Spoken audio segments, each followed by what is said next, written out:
This presentation was developed to help you understand the importance of playgroups and how they play a significant role in supporting families and the overall outcomes for children. The information will focus on characteristic 1 of the Quality Practice Framework for school-based playgroups. First, I'd like to begin by acknowledging the traditional owners of the land on which we meet today. We pay our respects to the elders, past, present, and emerging, as they are the holders of the memories, the traditions, the culture, and the spiritual well-being of the Aboriginal and Torres Strait Islander peoples across the nation.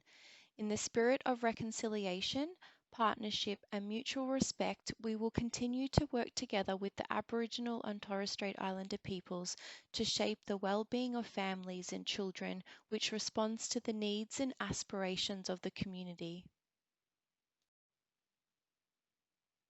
Today we are going to explore developing your knowledge and understanding of characteristic 1 of the Quality Practice Framework for school-based playgroups, developing your knowledge and understanding of the focus areas of development, and they are the application of the Early Years Learning Framework, holistic approach to children's learning outcomes, use of self-reflection practices to improve best practice program and performance, communication with parents and caregivers, consultation with parents and children to create activities, use of child and family information and evidence to plan programs, recognition of children's individual capabilities to plan learning experiences, activities are organised and routined, accessibility and variety of learning activities, use of spontaneous teaching moments and a play-based curriculum, use of the AEDC data and school-based data to inform planning.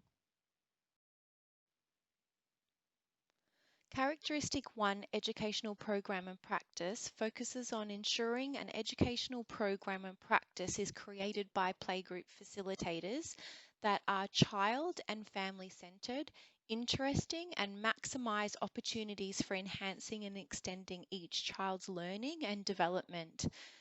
The characteristic focuses on programmed activities organised in an inviting setting with flexibility and opportunity for choice.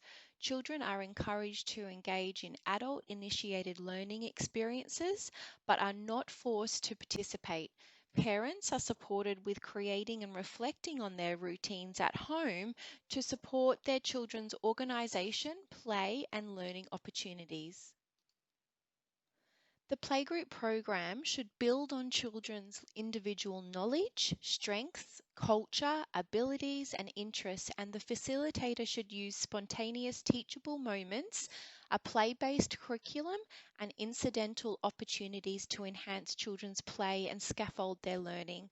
Program and practice should be tailored and developed through the analysis of the school and community AEDC data, and the facilitator regularly plans a variety of play activities and opportunities to support the identified data within their playgroup environment. Facilitators nurture the development of life skills and ensure that the program complements the family's experiences, opportunities, and relationships at home to encourage the family that they are their child's first teacher. Next, we have the Playgroup Quality Framework, and as you can see, it's divided up into different sections. So there's the quality practice domains, and we're focusing on number 1, educational program and practice. And then there's the focus areas of development, and then there's the level of quality. So the first one is not considered quality, then there's considering quality, developing quality, and embedding quality. So 1.1 is application of the early years learning framework. So embedding quality, which is the highest quality that we're looking for, states that most practices are based on the early years learning framework. So that would illustrate that facilitators were able to demonstrate and discuss the early years learning framework and how it guides their playgroup program and practice, and that the playgroup delivers a play-based program that's guided by that early years learning framework. 1.2 looks at holistic approach to children's learning outcomes. So embedding quality is a holistic approach to children's learning outcomes is considered and constantly demonstrated. For example, the facilitator sees physical development as an opportunity to connect children with others and different environments.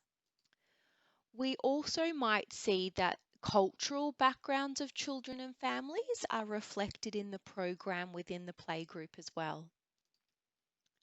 1.3 is the use of self-reflection practices to improve best program practice and performance.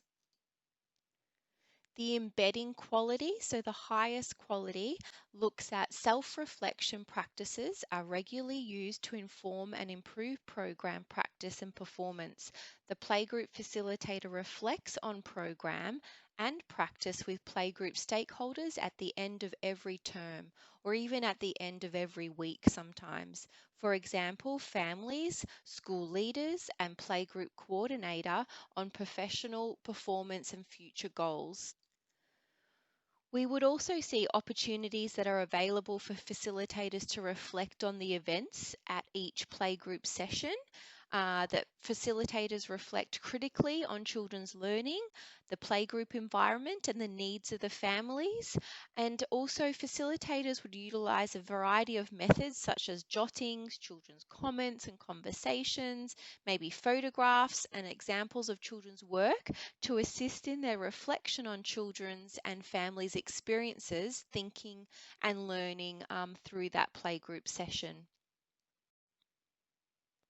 Now we move on to 1.4, which is communication with parents or caregivers. So the embedding quality looks at consideration is given for the effectiveness and respectfulness of communication with parents regularly, demonstrated and reviewed. For example, facilitator confidently and effectively communicates and scaffolds parents to build support networks and share children's learnings with regular established communication options in the group. For example, weekly newsletter, Facebook ideas, and sharing through other various methods. You may also have a parent handbook that you provide to families with an overview of the playgroup. You may also have an overview of the playgroup routine that's discussed with families during the orientation process. And also you might have a documentation about what has happened the week before or the day of the playgroup session, such as a day book, like a what we did today, with photos and learning stories that are displayed throughout the room also. 1.5 is consultation with parents and children to create activities. So all activities and experiences are created in consultation with parents and children to meet their needs, interests and expectations for the playgroup. For example, applies regular feedback on what activities are wanted in a variety of ways. You might hold meetings and gain families and children's perspectives about what activities they would like to see within the playgroup program. You might talk about values and expectations that they hold in relation to their children's learning and the playgroup activities that you plan for.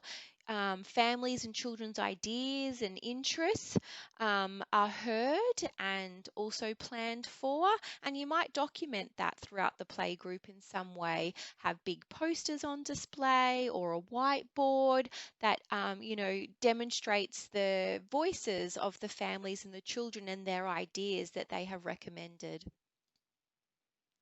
1.6, use of child and family information, evidence to plan programs. So the embedding quality section looks at evidence about each child, their family, culture and community is regularly collected and used to plan programs. Information is collected through child enrolment, verbal communication and parent surveys. You would also encourage families to share their knowledge, skills, expertise, and aspects of their family life and culture. The program should reflect each family and child's current knowledge, ideas, culture, and community. And it really should be driven by children and families. 1.7 Recognition of children's individual capabilities to plan learning experiences.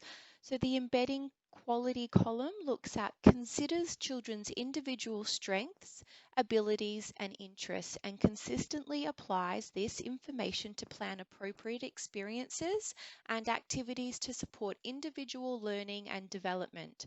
For example, connecting and recognizing each child's background, cultural language, developmental milestones, and utilizing this in a variety of play opportunities. Adjust activities as the children grow to suit their changing developmental needs, and programs and plans have comments and evaluation regularly added regarding progress and next steps. 1.8 Activities are organized and routined. So, embedding quality is activities are organized in a predictable routine, outlined and displayed at the commencement of the session. With flexibility and opportunity for choice, children are encouraged to engage in adult initiated learning experiences but are not forced to participate. Parents are supported with creating and reflecting on their routines at home.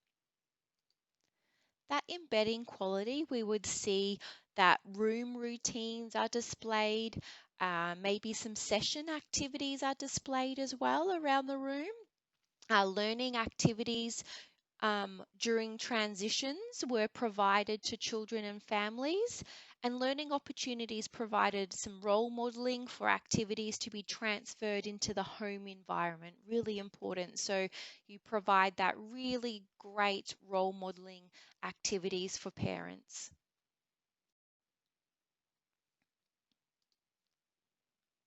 Next, we move on to 1.9, accessibility and variety of learning activities.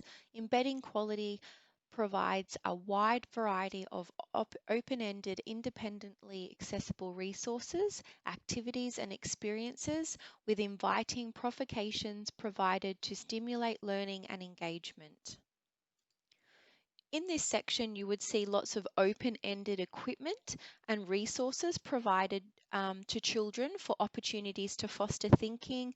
The learning environments would be flexible and open-ended, and children would be encouraged to explore, experiment, and take appropriate risks within the playgroup environment.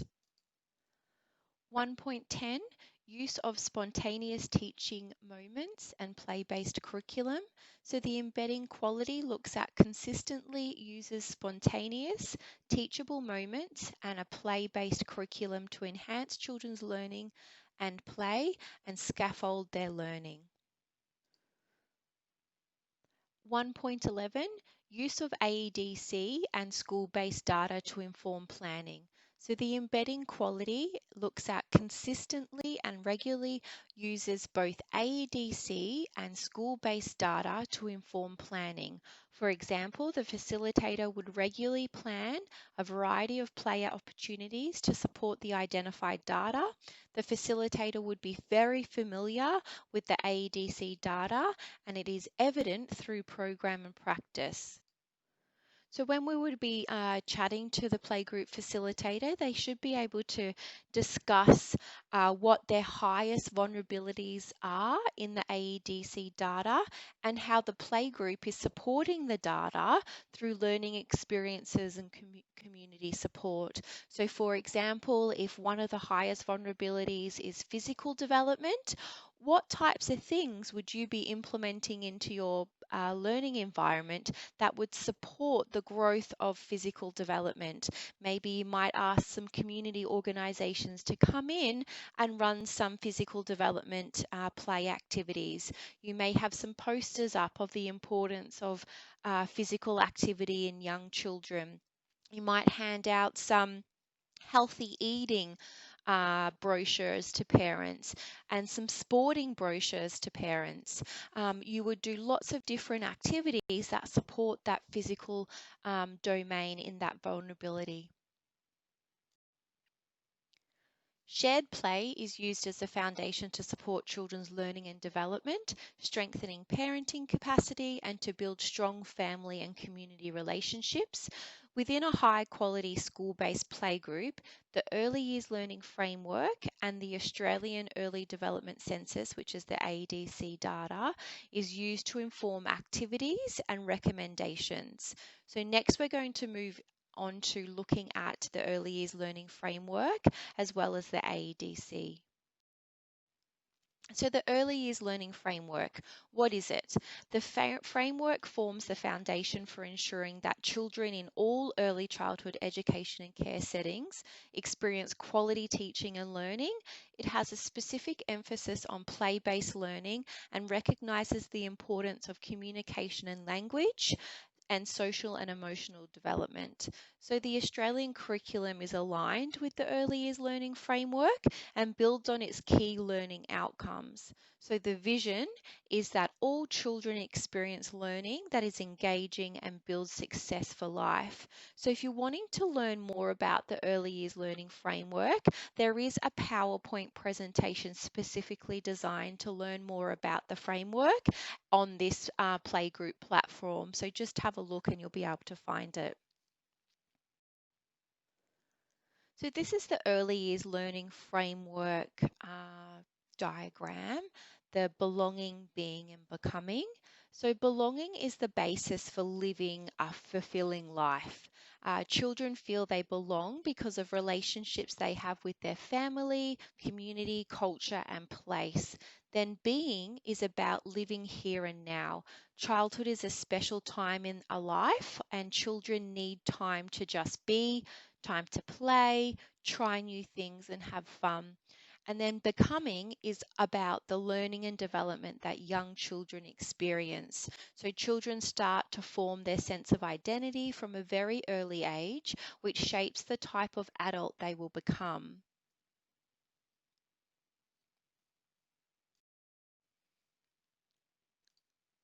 So the ADC measures how well children are doing in their first year of school across 5 key areas of development referred to as the domains.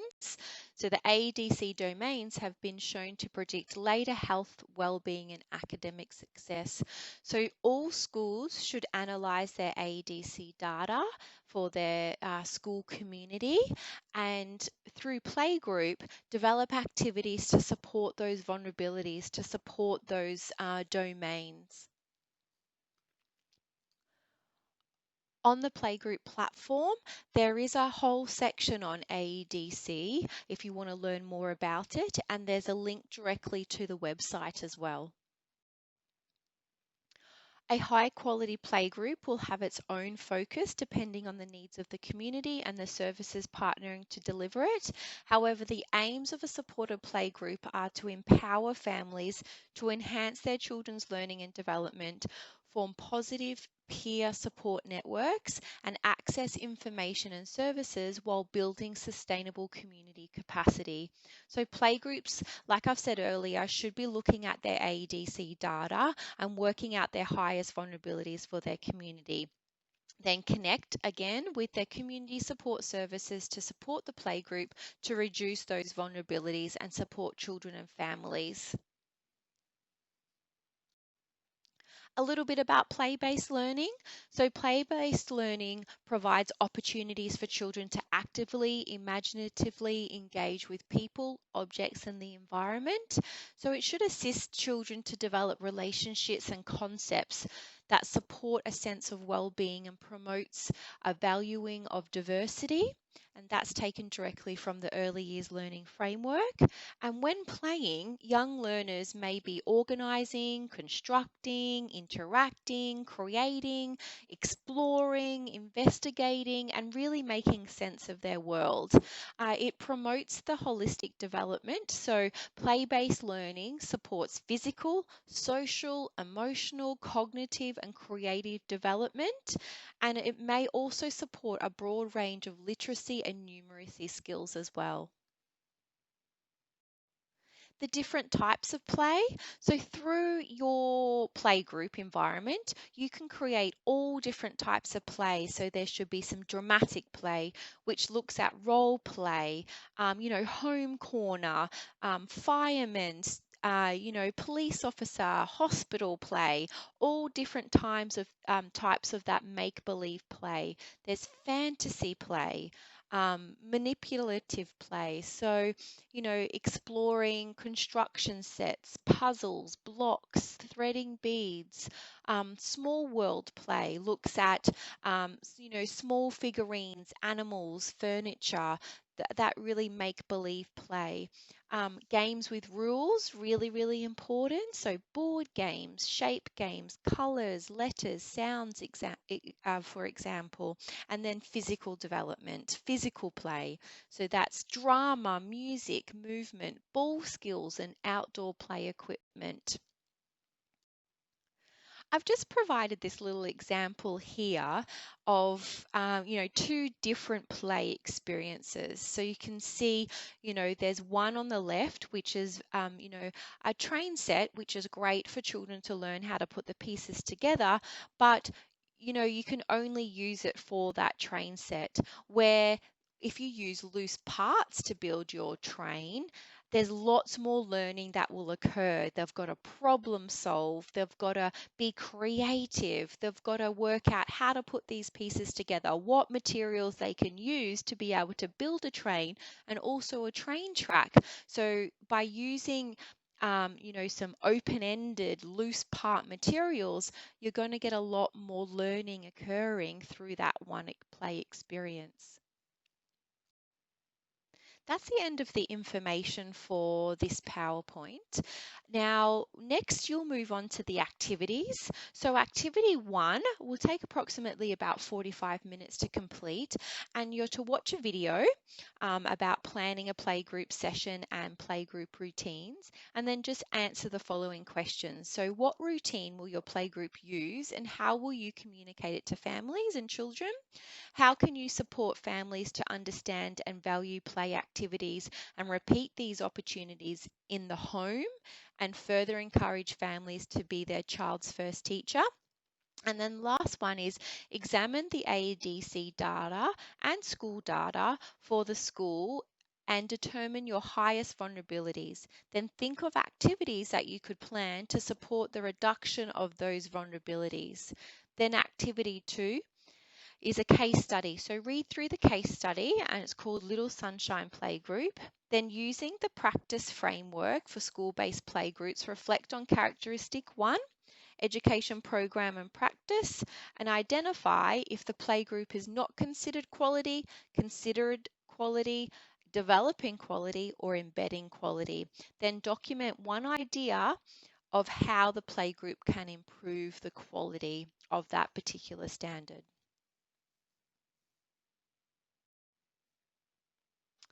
I'd like to thank you for joining me today. And if you have any questions, please don't hesitate to contact me. My email address is down the bottom there. Now you can continue on to complete the activities for this module. And then remember to access the next module for characteristic 2, which is health and safety. Thank you.